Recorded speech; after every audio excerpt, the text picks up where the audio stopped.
Welcome so much, everyone, to our event today, Caring for the Caregiver. My name is Dr. London Breedlove. I am an associate professor in the Department of Family Medicine at the University of Washington.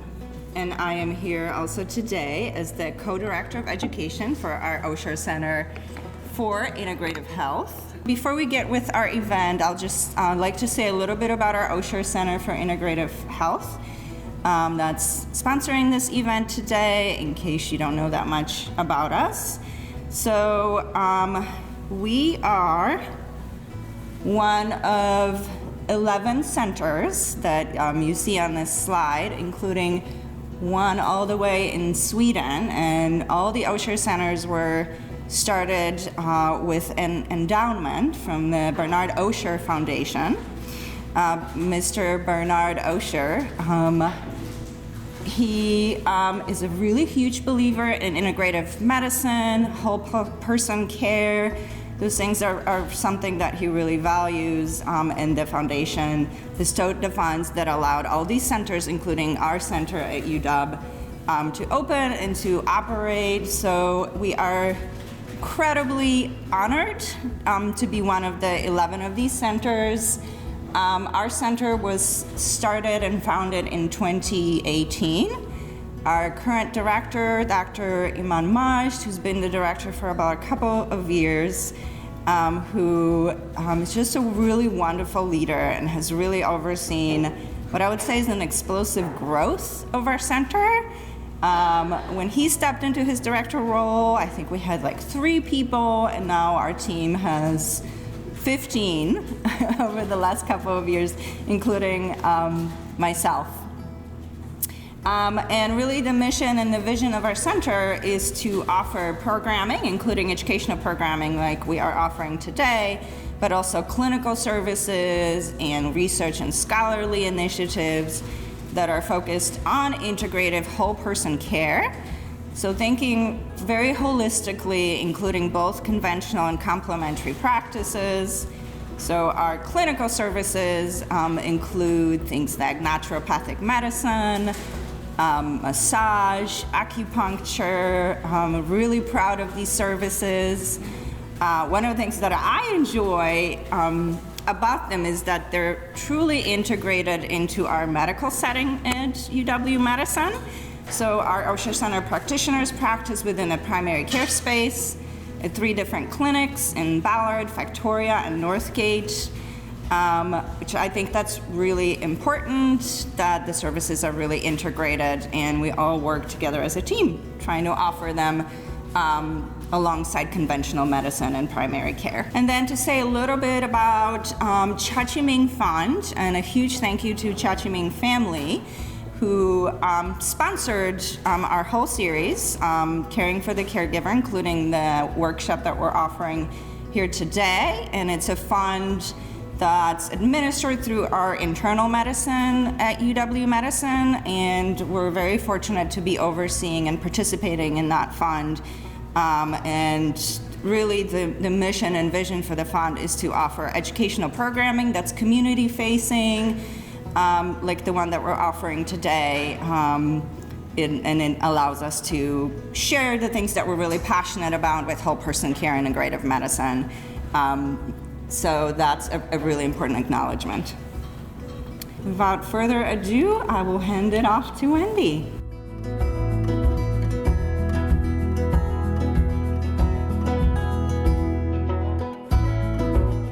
We talk about a marathon because caregiving, and how many caregivers are out there? People who are caring for somebody?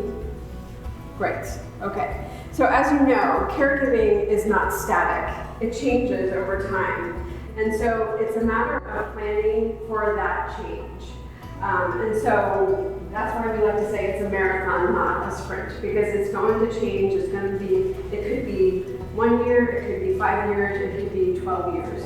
We don't know. Another thing we like to tell people is also to know yourself. Know what your limits are. Know if your limits are, well, if I'm taking care of somebody at home and the thought of helping somebody toilet is is a red line for me, know that that may eventually happen, and you may have to either bring in care or change your setting. So know that about yourself. Be honest with yourself about what you're really willing to do and what you're not willing to do. 50% of caregivers predecease the person they're caring for because they forget to go to the doctor. And this happened in my family. My father was taking care of my mother. He then ended up being diagnosed with cancer and dying before my mother did. So it happens. So it's really important for self-care. But taking care of yourself is your number one priority before taking care of somebody else. It's always like putting on that oxygen mask first. So I talked a little bit about home care. So there's different kinds of home care, and I touched on a couple who had companionship. And sometimes you have to start with that little bit of companionship to bring in somebody. Maybe it's just somebody to be with the person that you're caring for. Initially, like maybe you're making dinner, you want a break during dinner time, so you bring in a companion. Maybe it's a neighbor that you're bringing in while you're making dinner, or the neighbor while you're going for a walk. And then know that over time, as people age and that diseases progress, that you may need more care. So be willing to listen to others, experts, or maybe family members. Family members, while you're in there taking care of the person that you're caring for, family members may be seeing that you are exhausted, that you need help. And so it may be having to listen to those family members and really think about, well, how is this impacting me? So one thing I'd like you to take away from this talk, if you take away nothing else, I'd like you to take away planning. Plan for the future, but be flexible. Because what you hope for may not actually come to fruition. It could change. In the back of this handout, this first page, it has this graph of the costs of care. So I'll just talk about the different kinds of care. So often when people start using home care, they might just use them for 4 hours a day or 8 hours a day. And right now, the cost of home care is about $40 to $50 per hour. Since the pandemic, there was a caregiver shortage during the pandemic, and the cost of care went up. And there's a limited amount of caregivers, and most of those caregivers want to work a full-time job, and so they want more hours. So it's sometimes harder to get a caregiver for those shorter amounts of time than for longer amounts of time. So that's where you can pull in resources from your church groups or your community, your neighbors, your family members. I'm currently working with a woman, and she is determined to stay at home. But she doesn't want any caregivers at home, but she needs help at home. And so how do we navigate that? How do we, try to follow her wishes, but also bring in the care that she needs to be safe? And so if you're caring for somebody, it's about navigating that, figuring out how to communicate what the needs are, and maybe using that flexibility and changing which way you're going. It's costly to be at home, and you may not be able to stay at home. So plan for that, but be flexible that may change. So Qigong is the name given to collection of traditional Chinese exercise. This is like 1,000 years of the different kind of exercise. So the back of the handout, I have a drawing of how we're gonna do. And you can take a quick look of the drawing. The goal of Qigong is cultivate your own Qi and help with your both mind and body. Are you ready to go outside? So the feet will be pointing forward with your...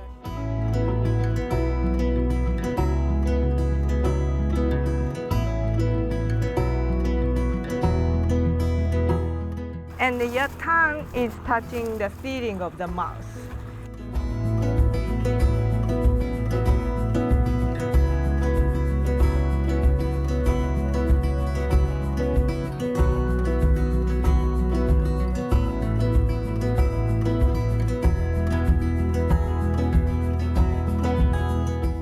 And focus on your breathing.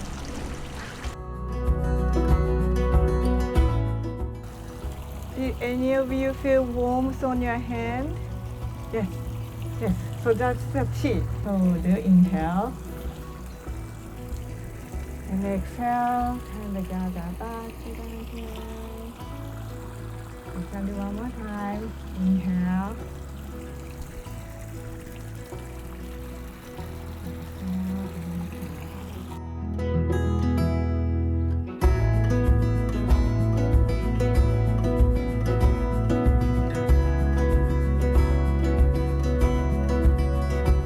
The most important job for you is to take care of you first, and you will be a better caregiver. I like to meditate for half an hour, and I would feel calmer because I gave myself space. Just giving myself that space, it's such, it's a small action of self-care.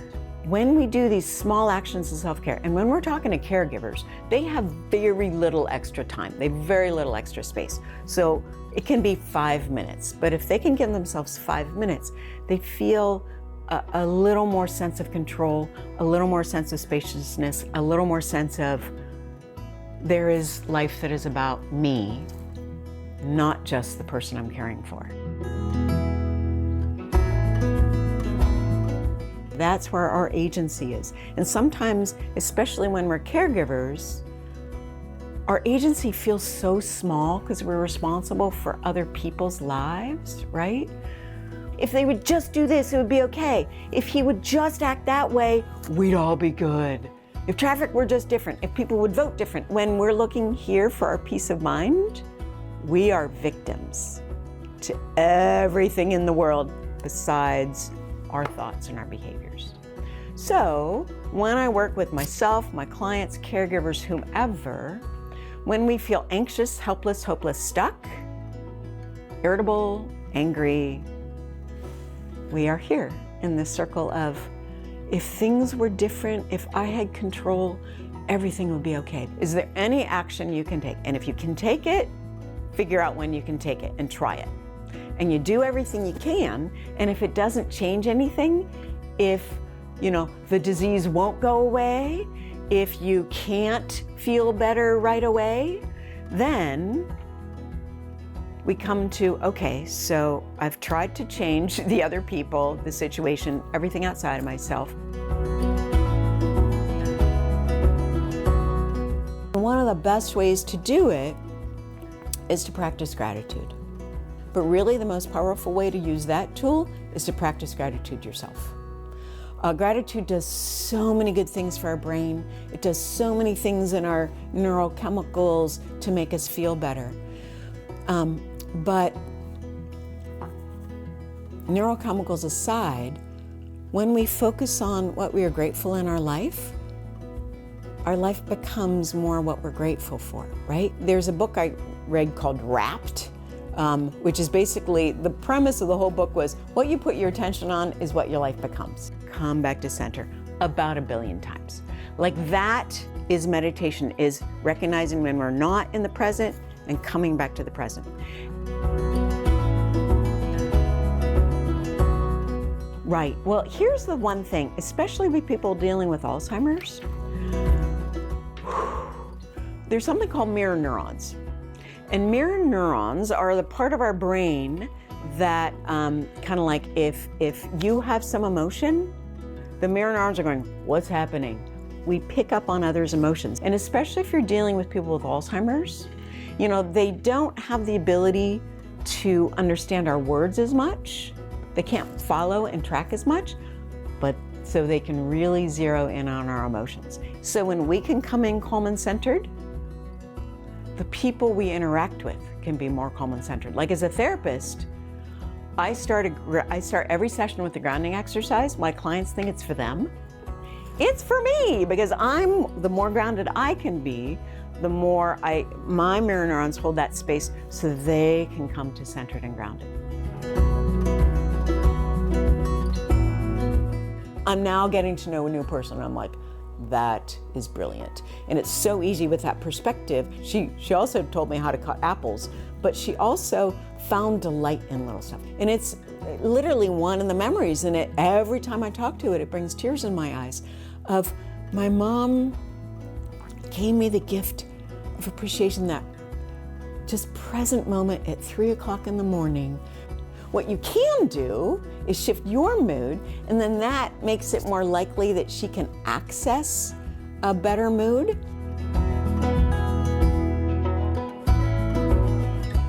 I'm literally in the shower. I can't do anything right now except wash my hair and wash my body. That's all I can do.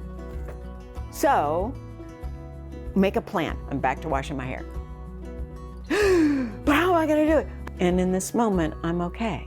In this moment, I have a plan, and I will put it into place when I can make the plan. It takes a village. It really always takes a village for everything. And in our culture, we are so isolated, and I should do it myself, and I should be able to do it all myself. We're not meant to live alone. We're actually not meant to take care of ourselves alone. We're not meant to take care of our kids alone. We're not meant to take care of our parents alone. We all know everybody's business, so we all talk to each other about it. We don't feel alone and isolated. It's not changing. How do I live with it? How do I deal with this? Not how do I get it to change? Because therein lies helpless, hopeless, frustrated, anxious, stuck, right? How do I change? There is the power. If we don't do those things, we will die, right? We will die. Everything else is a choice. And if it's not important to me and I'm only choosing it because I feel too guilty, that's where we get to do the work and go, I'm resentful. Completely disempowering. When we say, here's some options, you choose whether you want it or how you want to do it, but I'm here to support you, but it's really up to you. Right? Then we empower them to come here into agency. What's important to me? What did I learn that I want to keep? And what did I learn that was stupid? And this is one of the beauties of getting older, in my opinion, is we get to come here more and go, what's my value system? Completely disempowering. When we say, here's some options, you choose whether you want it or how you want to do it,